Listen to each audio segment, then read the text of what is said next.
Саламатсыздар ма балалар? Бүгүнкү өтөтүн сабагыбыз 103-104 сабактар. Өткөн материалды кайталап бекитүү. Сен өткөн материалды кайталайсың және бекитесиң. Биринчи, даптерге 2 кызыл нүкче белгиле. Осы нүкчелер аркылуу түзүү жүргүз. Осундай неше түзүү жүргүзүүгө болот? Түзүү жүргүзүү үчүн 2 нүкче аркылуу бир түзүү жүргүзүүгө болот. Даптерге 3 нүкче белгиле. Ар бир 2 нүкче аркылуу түзүүлөр жүргүз. Сонда сенде неше кесинде шыкты? 3 нүкте белгилесек, biz 3 кесинде белгилей алабыз. Экинчи эсеп. 2 окуучунун ар кайсысы кагаздан 9 тиктөрт буручтун моделин кыйып алды.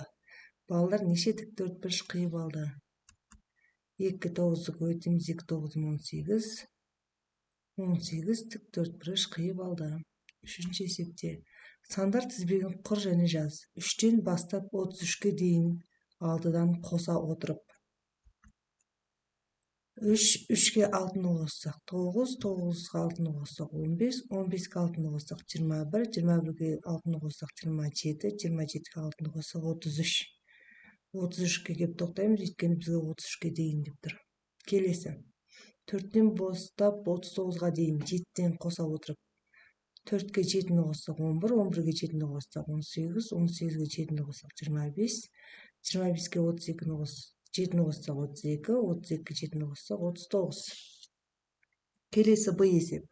35-тен баштап 3-ке дейин 8-ден азайта отуруп. Керисинче бул жерден азайтабыз. 35-тен 8 азайтсак 27, 27-тен 8 азайтсак 19, 19-дан 8 азайтсак 11, 11-ден 8 азайтсак 3. В эсебинде 46-тан баштап 1-ге дейин 9-дан азайта отуруп болса, 46-тан 9 азайтсак 37, 37-ден 9 алсак 28, 28-ден 9 алсак 19, 19-дан 9 алсак 10, 10-дан 9 алсак 1. Мен осылай чыгарабыз. Каналга тиркелип лайк басууну унутпаңдар. Биз эсебибизди жалгастырабыз. 4-нчү эсеп 4, 6, 8, 10 сандарын бирден өзгө бирдей косулгучтардын косундусу түрүндө жаз. Косууну көбөйтүндү менен алмаштыр. Бирдей косулгучтар дептир. 4 болуу үчүн биз 2-ге 2-ни коссак 4 болот. Бирдей косулгуч болуу керек. 3-ке 3-тү коссак 6, 4-ке 4-тү коссак 8, 5-ке 5-ти коссак 10. Көбөйтүү түрүндө алатын болсак 2-ни 2-ге көбөйтсөк 4, 2-ни 3-кө көбөйтсөк 6, 4-тү 2-ге көбөйтсөк 8, 5-ти 2-ге көбөйтсөк 10.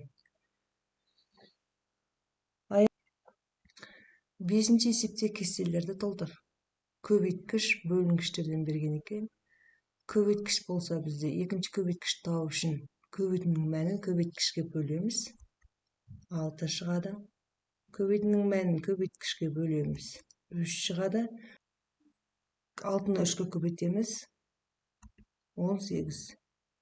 Келесі экинчи кесиде бөлүнгүчтөр 12-ни 3-кө бөлсөк 4-тен 3-кө 5 көбөйтөбүз бул жерде 15, 18-ди 6-га бөлөбүз 3-тен.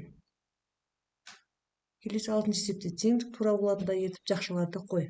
4 болуу үчүн биз 10-нан 2-ни алсак 8, 8-ди 2-ге бөлсөк 4. 5 чыгуу үчүн 17-ден 2-ни алсак 15, 15-ди 3-кө бөлсөк 5.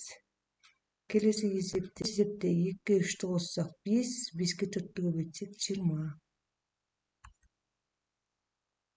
7-нчи эсепте өрнөктөр кур жана улардын маанин тап. 3 пен 7-нин көбөйтүнүсүнөн 9-ду азайтуу. 3 7 21, 21-ден 9 алсак 12. 8 менен 3-түн көбөйтүнүсүн 4-кө бөл. 8-ден 24, 24 плюс 6. 9-нчу эсепте шамалардын белгисиз мандерин тап. Багасы белгиле, саны белгисиз, куну белгиле. Саны табуу үчүн биз кунун багасына бөлөбүз. 4-тен келет 4 9 36. Келесі карандаштын багасы бул жерде шаар, карандаш, хат калта берилиптир. Карандаштын кунун табуу үчүн 20-ны 4-кө көбөйтөбүз 80. Кат калтанын багасы куну белгиле, саны белгиле, багасын табуу үчүн бизде 100-дү 5-ке бөлөбүз 20. Сонда бир кат калтанын багасы 20 теңгеден болуп тур.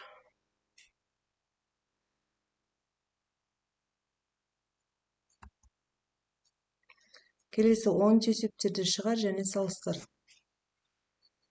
Саят жұмбақ жасыру байқауында бірінші күні 6 ұпай жинады. Бұл екінші күні жинаған ұпайына қарағанда 3 есе кем. Саят екінші күні неше ұпай жинады?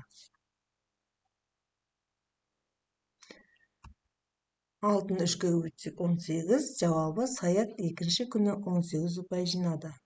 Екінші есепте.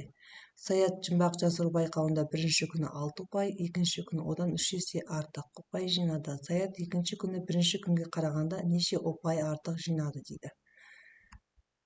Бұл жерде де 6-ны 3-ке бөлсек 18 деп, жауабы Саят екінші күні бірінші күнге қарағанда 12 ұпай артық жинады деп алсақ болады. 11-ші есепте өрнектердің мәнін тап. Бұл жерде 3-ке бөлу x-тің мәнін берілген екен. X-тің орнына 4-ті қоямыз да өрнегімізді шығарамыз. 3-4-ім 12. Келесі есепте x-ті 9-ға бөлем, x-тің мәні 27, 27-ні 9-ға бөлеміз 3-тен. 12 теңдеулерді түсіндіре отырып шеш. Бірінші теңдеу x бөлінген 3 тең 8. X-ті табу үшін біз 8-ді 3-ке көбейтеміз. X-тің мәні 24-ке тең болды. 24-ті x-тің орнына қоямыз да теңдікті тексереміз. Келесі екінші есепте x көбейту 3 тең 15. X табу үшін 15-ті 3-ке бөлеміз. X-тің мәні 5-ке тең болды. 5-ті x-тің орнына қойып теңдеуімізді тексереміз. 18 бөлінген x тең 2. X табу үшін 18-ді 2-ке бөлеміз. X-тің мәні 9-ға тең болады. X-тің орнына 9 қойып 18-ді 9-ға бөлсек 2-ден. Келесі теңдеуді бірінші ақшаның ішіне орындап аламыз. 54-тен 8 алсақ 46. X-қа 46-ны қосамыз. Тең 48. X табу үшін 48-ден 46-ны азайтамыз. X-тің мәні 2-ке тең болады. 2-ні X-тің орнына қойып теңдеуімізді тексереміз.